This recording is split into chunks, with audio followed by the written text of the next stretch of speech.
Listrik merupakan kebutuhan pokok manusia. Semua alat-alat elektronik pasti membutuhkan listrik yang berasal dari perusahaan listrik negara atau biasa disebut dengan PLN. Pertanyaannya, bagaimana cara PLN bisa menghasilkan energi listrik? Lalu, bagaimana juga kita menggunakan listrik dengan bijak? Bersama Ustadz Al di sini, mari kita sama-sama belajar bagaimana energi listrik dihasilkan serta penggunaannya secara bijak.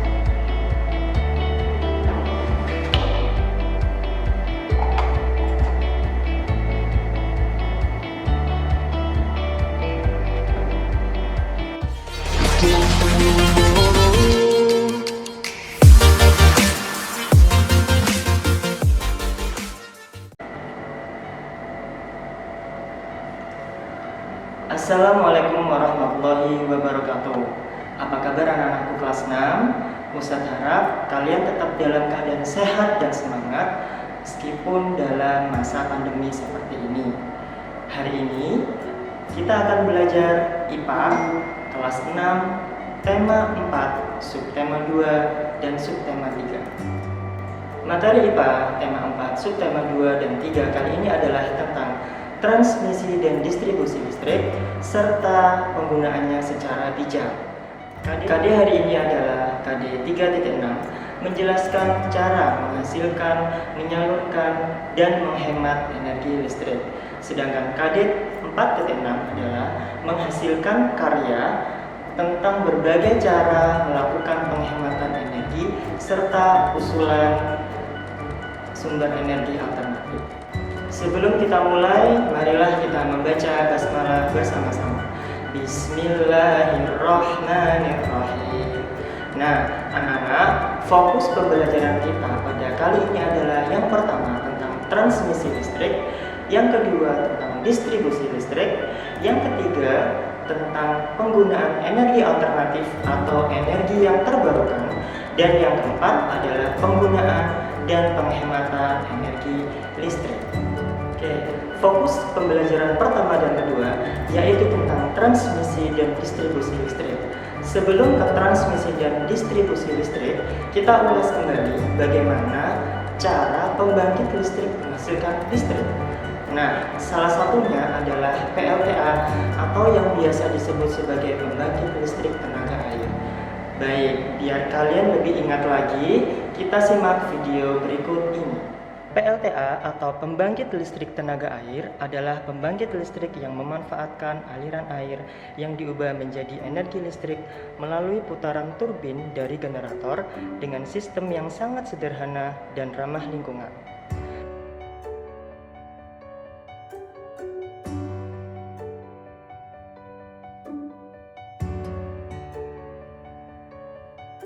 Empat komponen utama dari PLTA adalah waduk atau bendungan, saluran pelimpah atau pembawa air, powerhouse, dan unit transmisi yang mengirim listrik ke konsumen. Bentuk utama dari pembangkit jenis ini adalah motor yang dihubungkan ke turbin yang digerakkan oleh tenaga kinetik air. PLTA bekerja dengan cara mengubah energi potensial air dari bendungan atau air terjun menjadi energi mekanik atau gerak dengan bantuan turbin air. Dan dari energi mekanik atau gerak diubah menjadi energi listrik oleh alat yang disebut generator. Bendungan berfungsi untuk menciptakan jatuh tinggi air. Selain itu, bendungan juga diciptakan untuk menyimpan energi.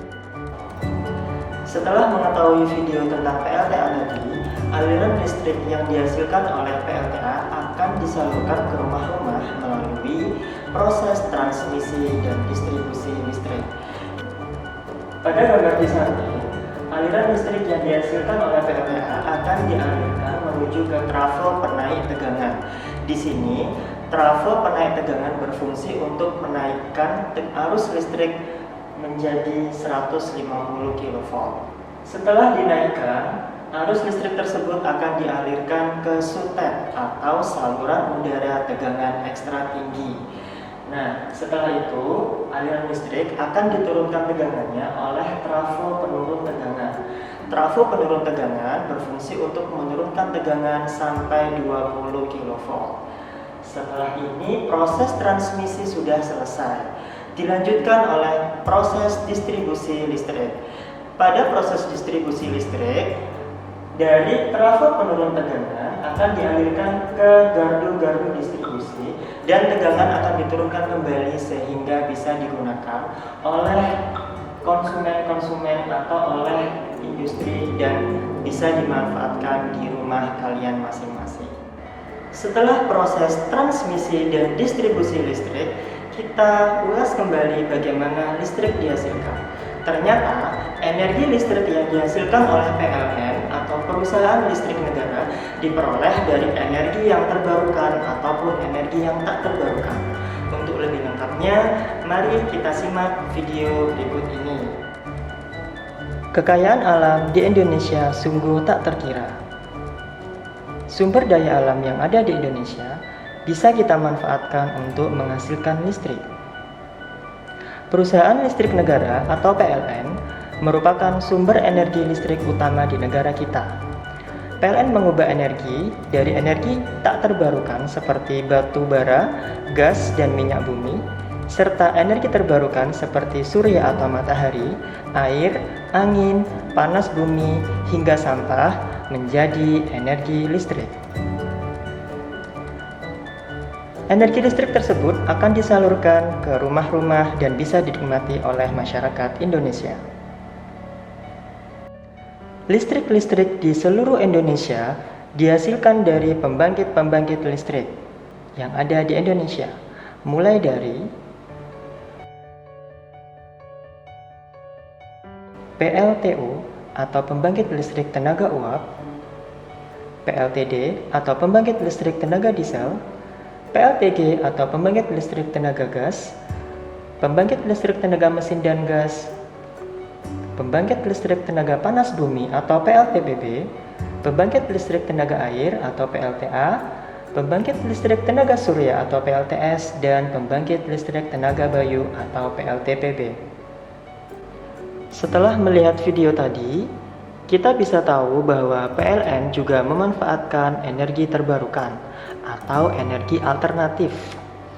Energi yang dimanfaatkan adalah surya atau matahari, atau biasa disebut sebagai PLTS atau pembangkit listrik tenaga surya, air atau PLTA, pembangkit listrik tenaga air, kemudian ada angin atau bayu, biasa disebut sebagai PLTB, dan panas bumi atau biasa disebut sebagai PLTPB.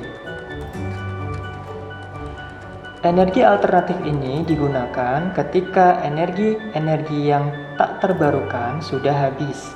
Jadi, kita bisa memanfaatkan energi-energi ini supaya kita tetap bisa menikmati listrik meskipun menggunakan energi yang terbarukan.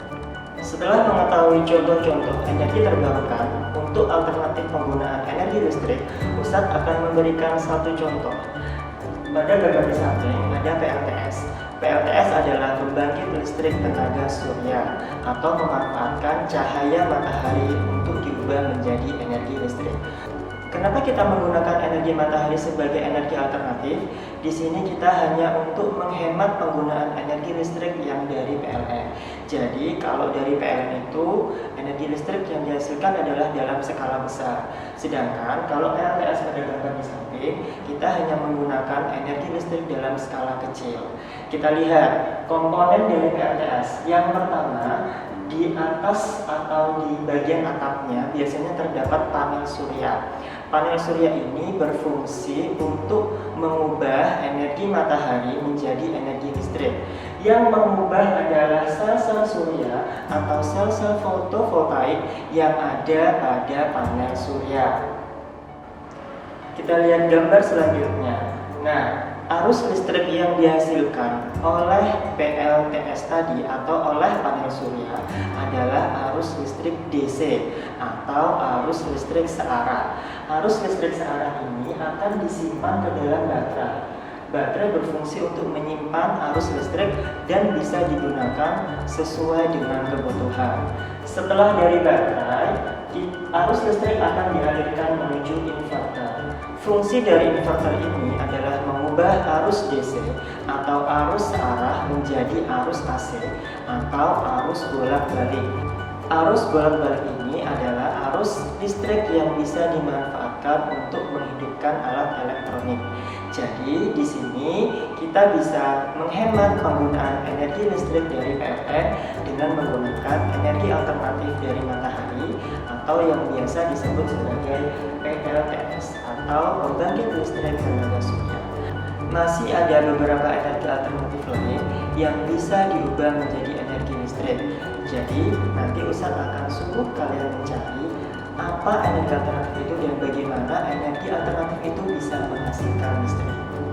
Penggunaan listrik harus dilakukan dengan hati-hati, karena jika tidak dilakukan dengan hati-hati dapat menyebabkan hubungan pendek arus listrik atau korsleting. Berikut beberapa cara penggunaan listrik dengan aman. Yang pertama, sebelum mencolok kabel ke stop kontak, periksalah bahwa tidak ada kabel yang terputus atau terbuka pada bagian karet pelindungnya. Kabel yang terkelupas bisa sangat berbahaya ketika terdapat aliran arus listrik. Yang kedua, jangan pernah menyentuh saklar dengan tangan yang masih basah. Ingatlah bahwa air dapat menghantarkan arus listrik atau disebut sebagai konduktor. Yang ketiga, jangan terlalu banyak menggunakan soket atau cabang listrik karena dapat menyebabkan hubungan arus pendek atau korsleting yang bisa mengakibatkan kebakaran. Dan yang terakhir, jangan memperbaiki peralatan listrik sendiri. Segera perbaiki peralatan listrik yang rusak ke jasa servis elektronik. Selain penggunaan listrik harus digunakan dengan bijak, kita juga harus melakukan penghematan energi listrik agar dapat digunakan secara terus-menerus. Berikut beberapa cara untuk menghemat listrik. Yang pertama, matikan lampu atau alat elektronik jika tidak diperlukan. Yang kedua, jangan meninggalkan alat elektronik dalam keadaan standby karena masih mengonsumsi listrik. Yang ketiga, menggunakan alat elektronik yang hemat energi. Kemudian, memilih lampu yang tepat, daya dan ukuran sesuai dengan kebutuhan. Jangan lupa untuk selalu memanfaatkan cahaya matahari untuk penerangan. Nah, yang Ustadz sebutkan tadi adalah hanya beberapa cara saja. Masih banyak cara-cara untuk menghemat energi listrik dan kita bisa memakai listrik dengan bijak. Setelah belajar bersama tentang bagaimana cara menghasilkan energi listrik, penggunaannya, serta penghematan energi, Ustadz akan kasih kalian evaluasi. Berikut soal KI 3 dan KI 4 yang bisa kalian kerjakan.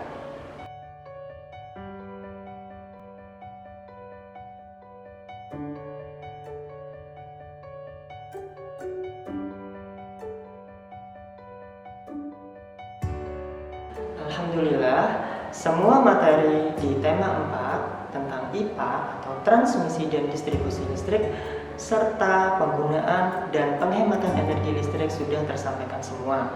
Ustadz harap kalian bisa memahami dan bisa menerapkan penggunaan energi listrik dengan bijak.